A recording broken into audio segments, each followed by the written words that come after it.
Em primeiro lugar, eu devo agradecer o convite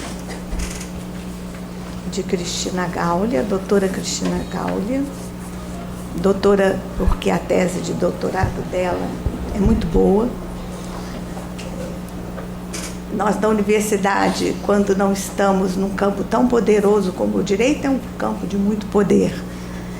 Nós costumamos dizer que médicos e bacharéis e formados em faculdade de direito são doutores por imanência, e que nós fazemos tese de doutorado quando a gente... Então, ela é doutora por imanência e doutora por uma tese de doutorado sobre um tema que tem a ver com um dos propósitos desse livro. Eu não vou repetir, ela fez uma apresentação do livro muito interessante, inclusive porque ela captou que variações, está colocada aqui, em referências epistemológicas do campo da música, né?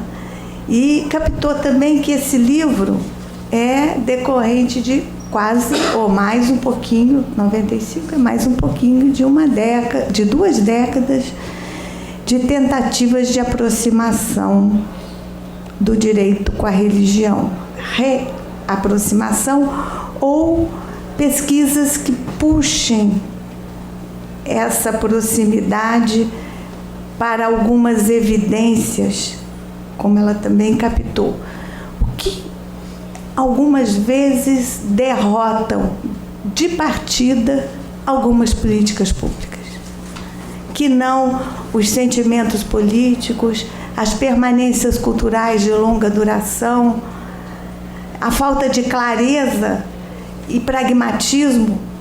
Ora, vejam bem, é o campo intelectual do direito, da onde saímos nós todos de humanidades, seja na Europa, seja no Brasil, mas em Coimbra e das faculdades de direito, é que saem as letras, faculdades de letras, de filosofia, de história, né?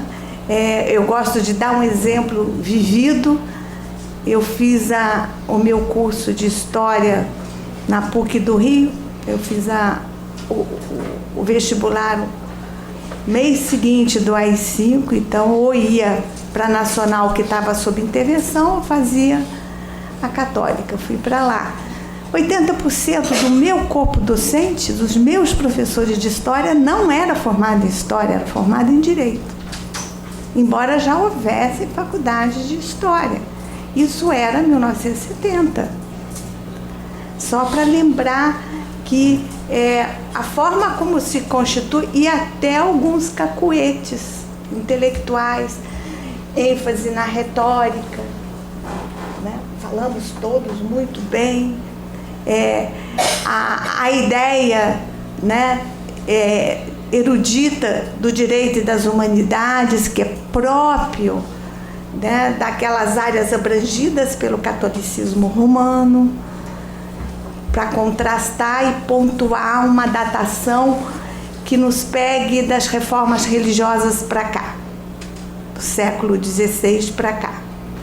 Embora o nosso livro date, em termos de referências nas variações, de uma variação dentro do catolicismo romano, da cristandade ocidental, já dividida nas igrejas reformadas, que é a variação jansênica, de corte pascaliano, que está na base da reforma pombalina da Faculdade de Direito, da Universidade de Coimbra, mas especialmente da Faculdade de Direito de Coimbra, de 1772. Desde, então, essas 2 décadas atrás, o primeiro trabalho que eu enfatizo mais a relação do direito com a religião, embora eu tivesse trabalhado na tese de doutorado, que foi muito antes, que é o meu livro Discurso Jurídico e Ordem Burguesa no Brasil, já a relação da religião com o direito, mas onde eu vou mais fundo é de 95. Portanto, quase 10 anos depois que eu terminei a primeira pesquisa de fôlego sobre esse tema.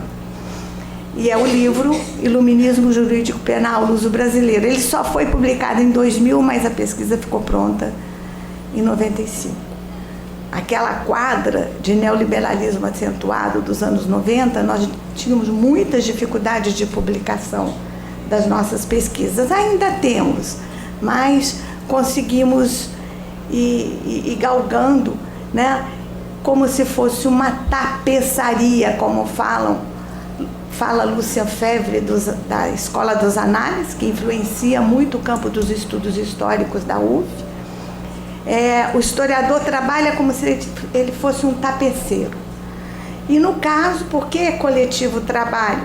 Porque são muitas teses de doutorado sobre esse tema, são muitas dissertações, são muitas variações com mais ênfase no direito, com mais ênfase na religião, ou com mais ênfase na cultura, né? Nas trocas culturais, na circulação das ideias, que são ideias desta civilização ocidental, que, enfim, abrange do ponto de vista geográfico, do nosso ponto de vista na demarcação espaço e tempo. Já falei do tempo, século XVII, século XVI, e as sociedades atlânticas, ou seja, as sociedades europeias e seus prolongamentos ultramarinos. As Américas, a invenção das Américas, a criação de sociedades ao espelho das sociedades europeias no território que nós estamos chamando das Américas, de norte a sul. A circulação das ideias no quadro das reformas religiosas também não é um processo estanque e programático.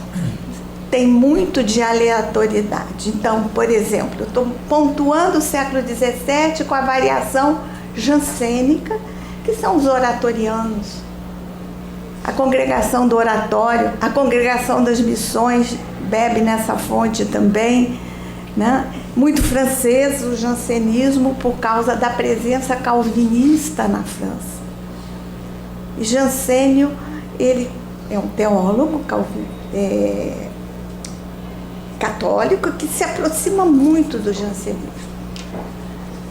Eu, do ponto de vista das experiências culturais, eu sugiro que as pessoas visitem, você pode visitar por internet agora, as igrejas oratorianas, as igrejas das congregações das missões.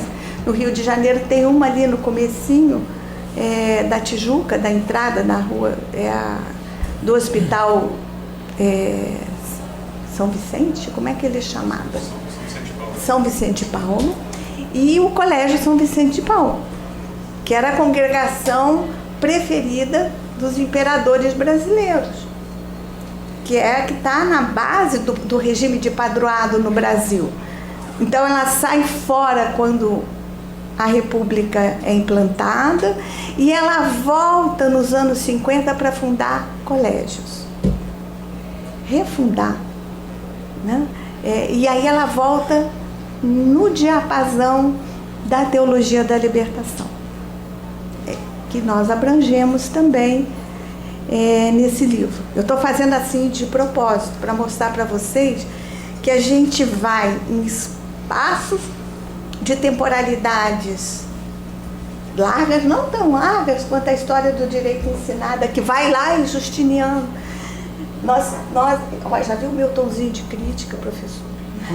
Porque eu fico com a recomendação de Antônio Manuel Espanha, no História da Cultura Jurídica Europeia, que você não pode datar isso muito longe.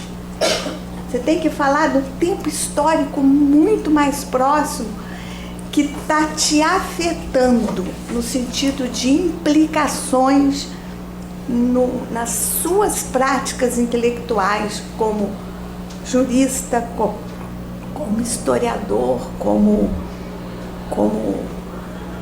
cientista social, como filósofo, né? E aí ele sugere que se date do final do 18, quando o impacto das reformas intelectuais nas universidades vão introduzir, esse impacto vai introduzir o iluminismo, o racionalismo e a ideia, né, de ciência, de ensino mais compendário, da aplicação do que está ensinado para o uso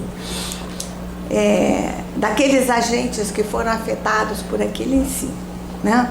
Então, a minha parte nesse livro é a pesquisa que puxou o financiamento do CNPq para a produção do livro e a produção coletiva do laboratório, é o estudo da história do direito com um acento que tem essa variação.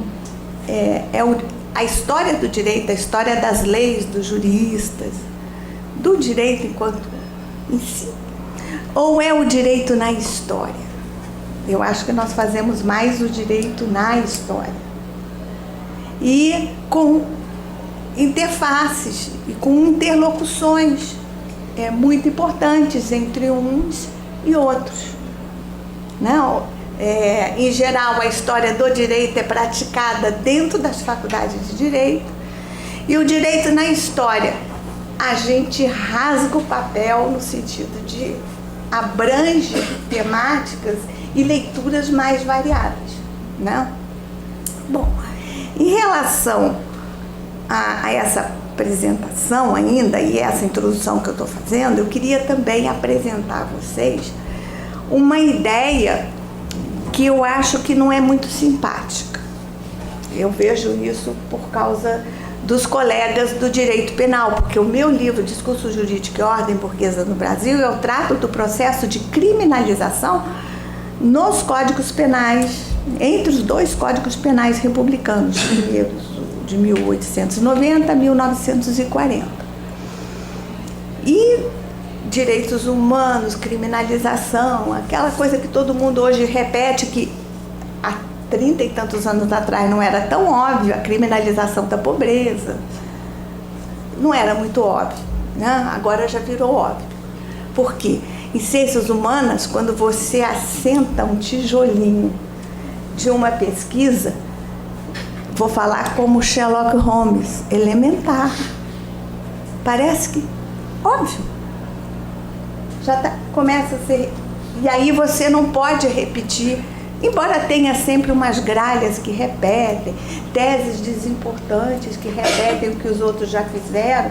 Isso também existe, pessoas sem imaginação sociológica, histórica, mas você tem que ir além, porque aquilo já está dito, a pesquisa já foi feita, você tem que aportar as novidades. Afinal, nós trabalhamos numa universidade pública, com verba pública, nós não podemos sentar em cima de pesquisas com temas muito cômodos, né?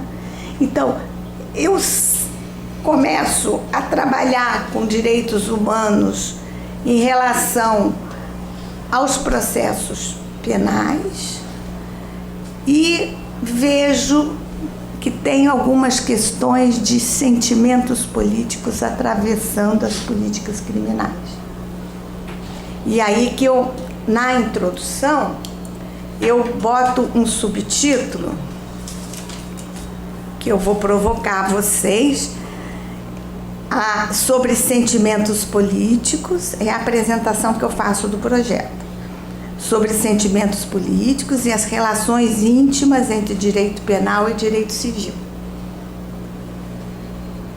Porque através do direito civil, mas especialmente o direito de família, é que eu vou buscar chaves de leituras para a intolerância política. E eu só posso trabalhar o direito civil se eu trabalho com história das religiões, especialmente, eu não sei todas, vejam bem vocês, eu não sou uma especialista de história das religiões. Eu sou professora de História Moderna e Contemporânea da Europa, com 40 anos de ensino das reformas religiosas.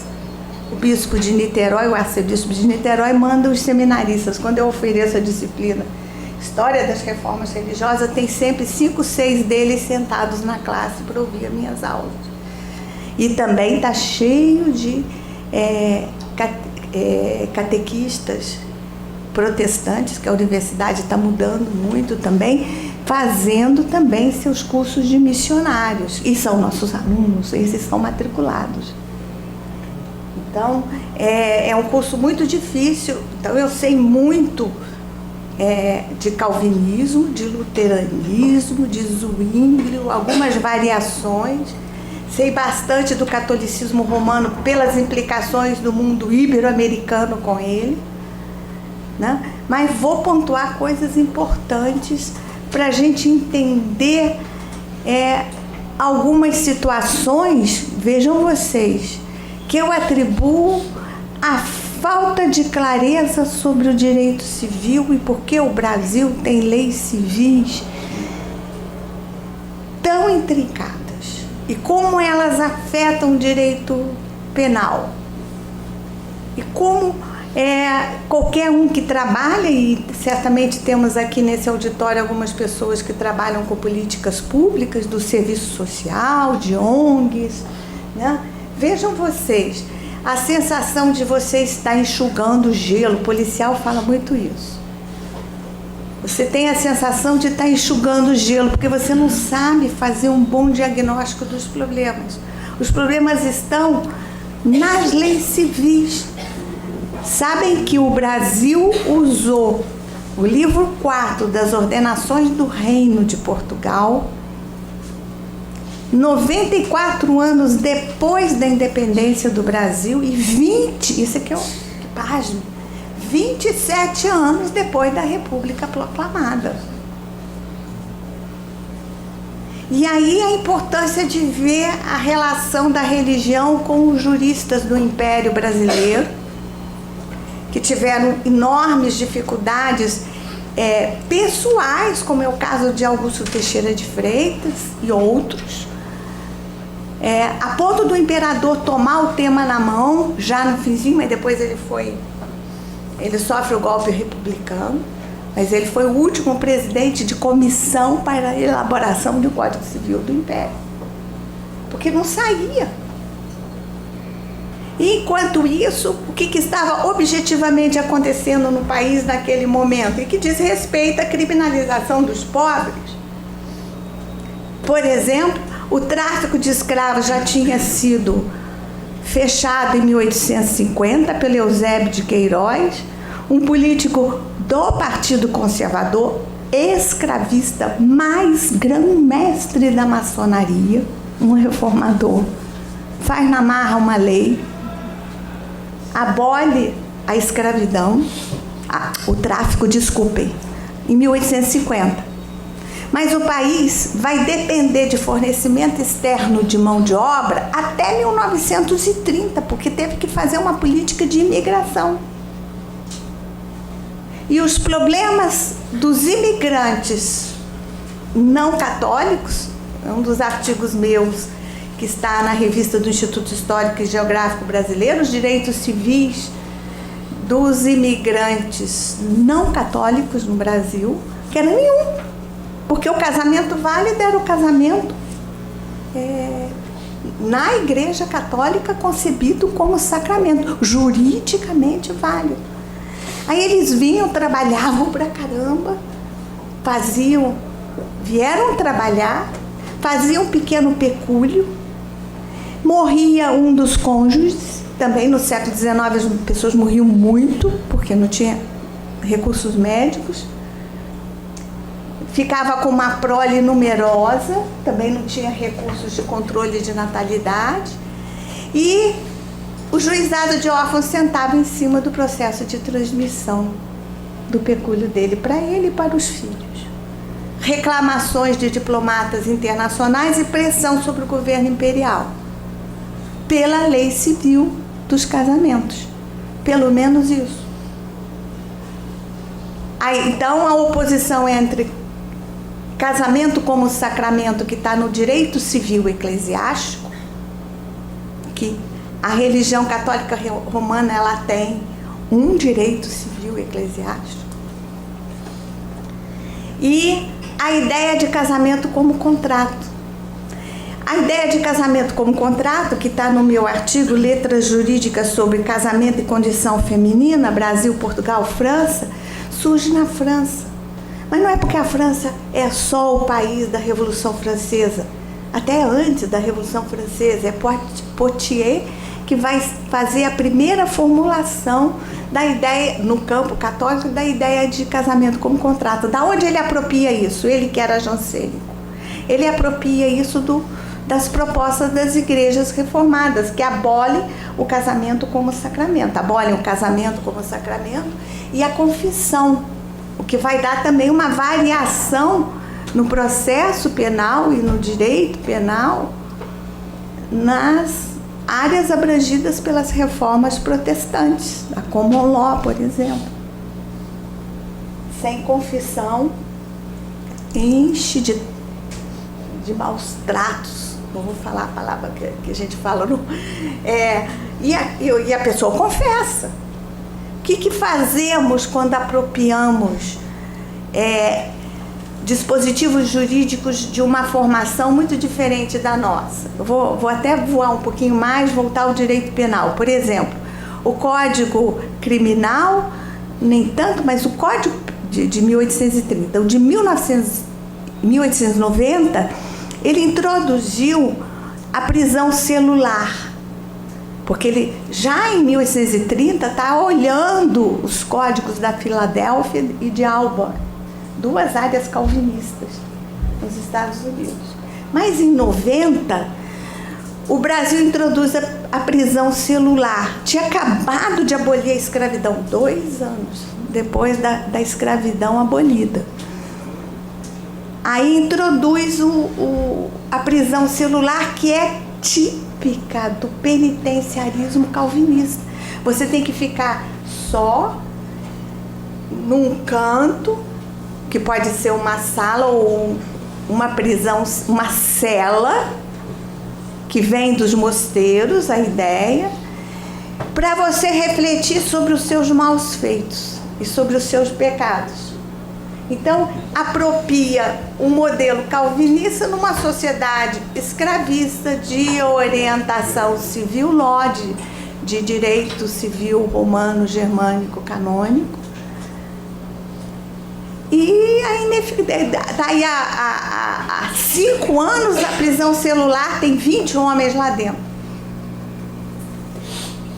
Porque a concepção não está entendida na sua base, né? Foi um outro projeto de pesquisa que nós desenvolvemos coletivamente no Laboratório Cidade e Poder, que é a relação do penitenciarismo religioso, nas duas variações do catolicismo, que é o jansenismo e o jesuitismo, o laxicismo e o rigorismo. Um juiz rigoroso, rigorista, é um juiz que se aproxima muito das concepções jurídicas de Coimbra, oratoriana. E o jansenismo e o calvinismo, ele é extremamente agostiniano no seu fundamento. Para Santo Agostinho, que havia sido maniqueu, os homens nascem predestinados ao mal ou dotados de graça. Isso ocorre na lógica prisional. Isso ocorre na escola pública. Vale a pena investir numa escola pública de qualidade para os filhos de Caim, para essa gente que, além de tudo, juntou toda essa lógica penitencial com o racismo biologista, oriundo do fim da escravidão. Então, uma raça de má qualidade junto com os... Enfim, aí você vai perder o seu latim, é assim que a gente fala quando fala muito, com esses alunos de escola pública. Você já entra com a política educacional derrotada antes de aplicá-la, ou com a política de justiça criminal derrotada, porque você não tem a pena de morte. O imperador luta contra ela, porque o imperador, ele faz o que a sociedade brasileira faz até hoje, lança a mão do sistema penitencial jesuitista, que é laxista, pressupõe que o réu pode se arrepender, ou o pecador pode se arrepender até a hora da morte e salvar a sua alma. Ele é laxista, trabalha com uma lógica penitencial probabilística e oscila com o rigorismo calvinista, que introduz a pena de morte. A ideia de que não adianta, melhor morrer, não vai salvar. Isso para falar assim, em termos esquemáticos, porque isso não é assim, nu e cru. Isso ocorre numa oscilação. O imperador oscilava e a sociedade brasileira oscila. A polícia bate muito, ela reclama que a polícia bate muito. E que tem matança em presídio de facções e não sei o quê. Aí você faz uma política de direitos humanos, de recuperação, de ressocialização, reclama que está dando Bolsa Família para preso, para bandido. Ela não se define, porque ela opera em duas lógicas penitenciais. Ora, numa tendência, ora não, ou lança a mão, como se entrasse no supermercado, pegasse um embutido de um tipo, outro embutido de outro tipo. Um salame hamburguês e um salame italiano. Salaminho italiano. Sem refletir sobre isso. Eu acho que os juízes precisam, não sei se vocês concordam comigo, refletir sobre isso. Porque isso afeta o julgamento. Afeta o julgamento. E afeta, e por onde você vê a permanência cultural de longa duração. No meu entendimento, você vê através do direito de família em temas que dividem eleitoralmente o eleitorado das sociedades ocidentais até hoje. O aborto, agora o casamento entre pessoas do mesmo sexo, virá mais adiante, já está sendo introduzida a eutanásia. São temas do direito chamado privado, de direito de família, que são públicos, porque viram públicos no debate público, no debate eleitoral, nos Estados Unidos, uma das sociedades mais modernas do ponto de vista tecnológico, e abrangida pelo calvinismo, em grande parte. A colonização norte-americana foi feita pelos peregrinos que saíam da perseguição religiosa da igreja anglicana, do rei, contra a insurgência dos cabeças redondas, contra a igreja anglicana, que rompeu com Roma, e eles romperam também de outra maneira. Botaram todo mundo no navio e mandaram para lá. No século XIX, quando esses insurgentes religiosos convertem-se em protestantes políticos por mais direitos sociais, bota todo mundo no navio e vão colonizar a Austrália, a Oceania, a Nova Zelândia, bota todo mundo no navio de novo. Essa ideia da religião com o direito penal, ela está no primeiro livro da Escola de Frankfurt, que foi traduzido para a língua inglesa em 1939, de George Rush e Otto Kirchheimer. Eu sou a tradutora para a língua portuguesa desse livro, que está na coleção Pensamento Criminológico da Revan. Acho que é o volume 4, Estrutura Social e Punição é o título, em que ele fala da deportação como uma pena do antigo regime aplicada no século XIX. Deportação, trabalhos forçados e pena de morte, penas do antigo regime que se apresentam na contemporaneidade. Então, por onde eu vejo essas permanências de longa duração? Eu vejo na condição feminina que vai aparecer na fala dos praxistas, ou nas letras jurídicas. E que Portugal, mais jansênico que o Brasil vai adotar, porque também o Brasil vai adotar os praxistas portugueses, porque ele não tem o direito civil, ele não tem processo civil.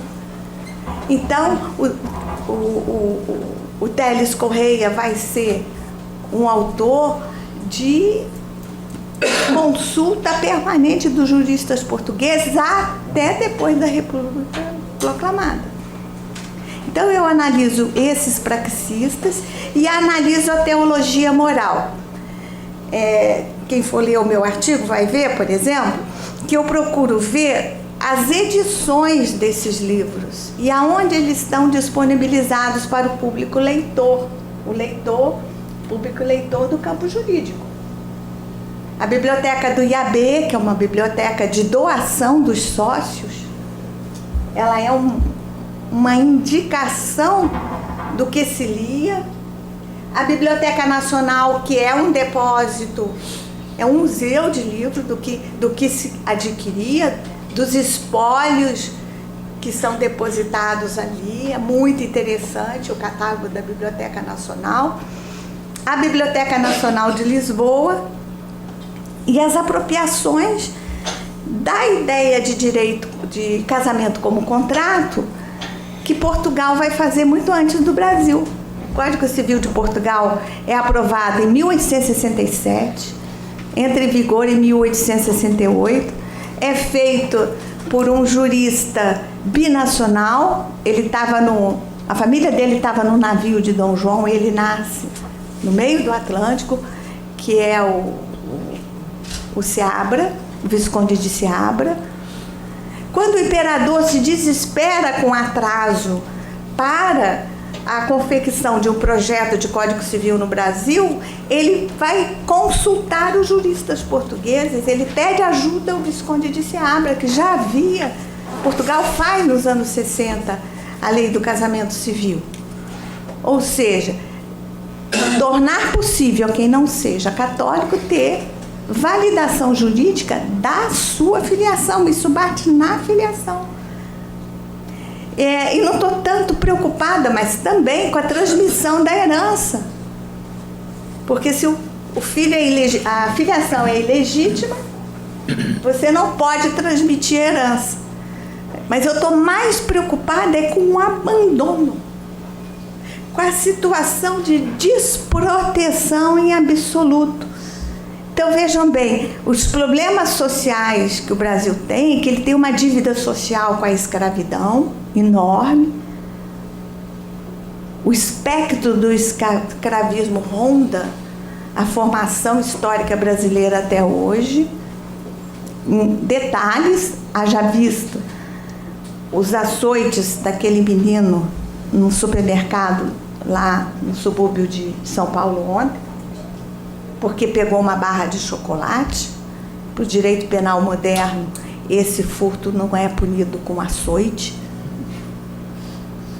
Então, vejam bem, escravismo, mas ele também tem um problema, e eu estou convencendo meus colegas da história, que a UF é um centro de referência internacional em estudos da escravidão e pós-abolição, que é importante ver as políticas periféricas relacionadas aos asilos de assistência, às políticas sociais, à proteção. O que é demandado do Estado é um esforço hercúleo que ele não vai dar conta nunca, porque o pátria família está protegido por um Código Civil e por leis civis e por uma cultura jurídica de magnificência desse pátria, que está autorizada a estuprar, a forçar relações sociais, especialmente relações assimétricas. Uma grande parte da população brasileira não tem pai e não tem registro. Daí que a minha admiração pelo trabalho da doutora Cristina Gaulia. Não pensem que isso é um trabalho menor, que grande questão do direito são as questões constitucionais do poder central. Esta é a questão, o registro. O registro civil. Não à toa que o Rui Barbosa, antes que o Brasil tivesse a Constituição Republicana de 1891, ele lança 2 diplomas legais antecipatórios. Isso está no meu artigo, já estava no livro Ideias Jurídicas e Autoridade na Família, uma outra pesquisa que nós fizemos, ou no Duas Margens eu faço a comparação Brasil-Portugal e volto a tocar nesse assunto, né? Que é o caráter antecipatório do Código Penal. Você ainda não tem leis trabalhistas e acabou com a escravidão. Faz uma Constituição que descentraliza federativamente o poder político, num espírito liberal aristocrático que vai favorecer as oligarquias. E faz antes, um ano antes da Lei Maior, um Código Penal draconiano, para garantir o controle dessa massa de pobres e de ex-escravos. E faz, no mesmo ano, é outra lei do Rui Barbosa, como ministro da Justiça, do governo militar, né, da ditadura militar, da primeira, ele faz a lei do registro civil e do casamento civil. Porque também a Constituição vem e separa a Igreja do Estado. Todo o registro civil, até 1890, era feito na paróquia. Nascimento, casamento, testamento, morte. Por agentes do Estado, letrados, que sabiam mais latim do que língua portuguesa. E que ganhavam salário do Império Brasileiro para ser funcionário do registro civil.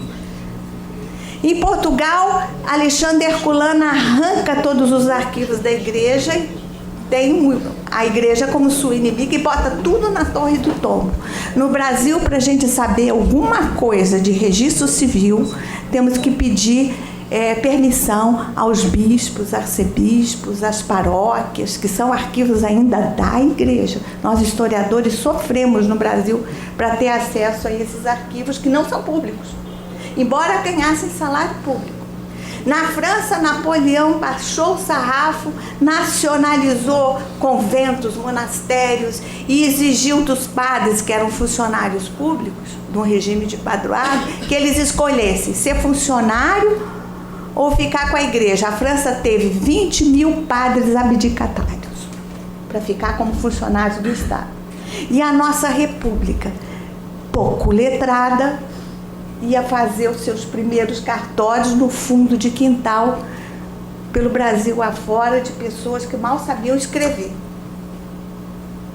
Então, são esses pequenos, grandes problemas que o nosso projeto de pesquisa está abarcando agora. É claro que eu quero chegar ao coração da matéria, que é esse nosso desprezo solene pelos chamados filhos de Caim, ou seja, os que não vão, que estão predestinados ao mal, semente do mal, que seja, nessa visão de políticas públicas que não vão valer a pena, escola pública com alimentação e odontologia de alta qualidade,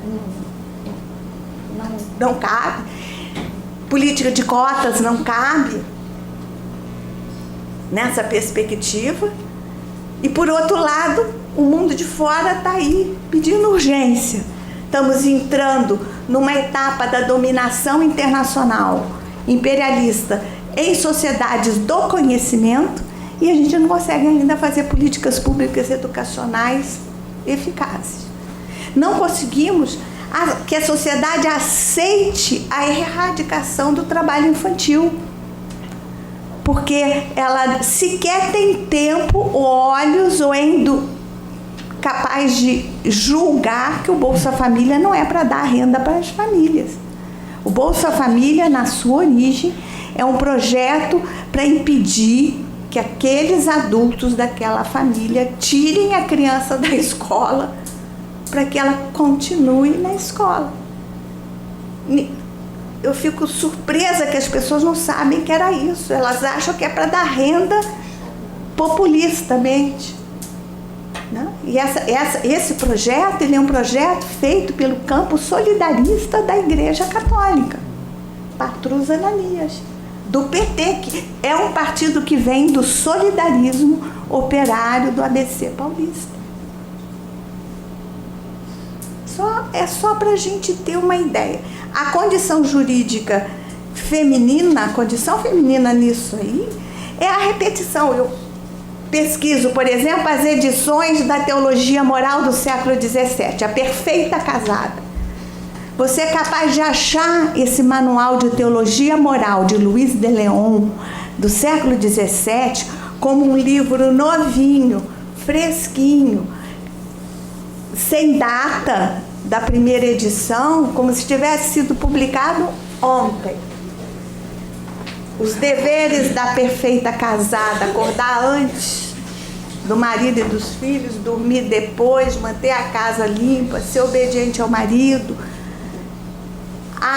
Eu rastreei as edições, inclusive fora do mundo ibero-americano. Eu incluí toda a Iberoamérica. Luís de Leon é um teólogo espanhol, né? E rastreei a última edição, fresquinha de 1984. Outro dia, gente. Essa é o casamento perfeito. É outra, aí já é de um teólogo moralista português, o casamento perfeito. Tem detalhes que eu vejo afetado, eu vejo com a meninada lá no pátio. Por que você não está namorando aquele rapaz? Ele está arrastando uma asa para você, tão bonitinho. Ele é mais baixo que eu. Falei, que importância que tem isso? Aí eu vou lá atrás da teologia moral do século XVII, boto na mão deles Antônio Guevara. É um teólogo também espanhol, moralista, que fala dos costumes. É como se fosse livro de autoajuda da época, dizendo, o homem não pode casar com mulher mais nova. Ele não diz assim, vai botar chifre nele, mas ele diz que ele vai ser traído pela mulher mais nova. O homem tem que ser mais velho e mais alto do que a mulher. Então é o casamento perfeito, ele está condicionado. As mulheres não podem falar alto, não podem comer muito. A razão por que elas ficam na cozinha, na geladeira, comendo escondido. E nossa, quando eu estava em Portugal, em 99, eu ganhei a primeira bolsa da Biblioteca de Portugal para fazer essa pesquisa que deu no livro Ideias Jurídicas e Autoridade na Família. E eu estava percorrendo as edições mais recentes da Perfeita Casada, que eu já tinha pesquisado aqui no exemplar do Real Gabinete Português de Leitura.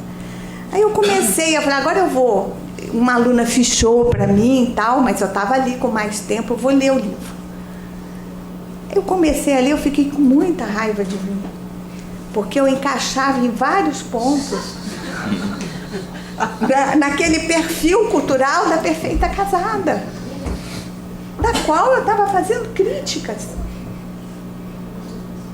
Então, essa concepção do lugar da mulher, eu abro com a parte do capítulo aqui. Sim, uma coisa interessante que está no livro. Esse jurista francês, Potier, ele escreve em 1760 e poucos, bem antes da Revolução. Faz um tratado sobre os direitos do marido sobre a pessoa e as coisas da mulher. E é ele que vai introduzir a ideia de casamento como contrato. E eu fui pesquisar nos praxistas aonde em Portugal a ideia de casamento como contrato colou antes de nós. Porque Portugal teve o Código Civil antes da gente, décadas antes, né? Aí o Potier e o Código Napoleônico é condenado no mundo católico. E aí você tem uma resistência que a gente diz, quando ensina a teoria política, daí a importância do ensino interdisciplinar, que Rousseau, por causa da ideia de contrato social, não foi muito aceito no mundo luso brasileiro. Eu digo, porque é calvinista, tem a ideia de contrato, de bem comum, na perspectiva moderna. Mas não era só o Rousseau, era sobretudo o Código Napoleônico. A ideia de casamento como contrato. E sem você resolver essa questão imbricada do regime jurídico, por exemplo, o Brasil tem o divórcio em 1977, porque a lei do casamento civil resolve em parte o problema dos imigrantes, em 1890, mas o Brasil vai ser o penúltimo país a ter lei do divórcio. É de 1977, numa brecha luterana, no governo Geisel. O último país a ter a lei do divórcio, na década de 80, vai ser o Chile. Depois que sai a ditadura do Pinochet, o Chile vai ser o último. E quando você estuda a igreja chilena e o integrismo e o conservadorismo clerical ali, você entende. E sabe o que acontece no Chile? Para vocês terem uma dimensão da desproteção social. Quem diz que é só o Estado que tem que proteger? A família tem que proteger. O que acontece com os casamentos? Igualzinho à Inglaterra do século XVII. Eles pedem à igreja, e aí já é a igreja nacional, porque Roma já não está dando bola para isso, eles pediam a anulação do casamento, para casar de novo. E com o casamento anulado, os filhos ficam sem os direitos de pensão, de alimentos. Sem contar que os filhos não legítimos não têm direitos, os mesmos direitos. O Brasil só vai ter o primeiro código moderno a introduzir, a abolir a separação entre filhos legítimos e filhos ilegítimos, é o Código Bolchevique, de 1919. E ele é comentado pelo Paulo Mereia, que estuda o Código Bolchevique, e pelo nosso Clóvis Bevilacqua, no livro Direito de Família. Ele aboliu o casamento também, mas deu muita confusão, que as pessoas não aceitaram a abolição do casamento e eles voltaram atrás e instituíram o casamento. E o Brasil só vai abolir essa distinção na Lei de Responsabilidade Parental de 1992. Já com os recursos do DNA, de pesquisa genética, e 2 anos depois do Estatuto da Criança. Eu estou terminando, porque se é para eu falar desse assunto, acho que eu sou capaz de falar horas. E são pesquisas, tem muito fundamento, que somos tapeceiros e sem pressa, porque alguns desses assuntos, às vezes, demoram mais de meses para cair a ficha, que a gente está vendo uma coisa tão óbvia e não está ligando as possibilidades interpretativas. Era o que eu tinha para dizer por enquanto. Nós vamos ficar por aqui, eu vou ficar de tarde também, se alguém tiver dúvidas, tá bem?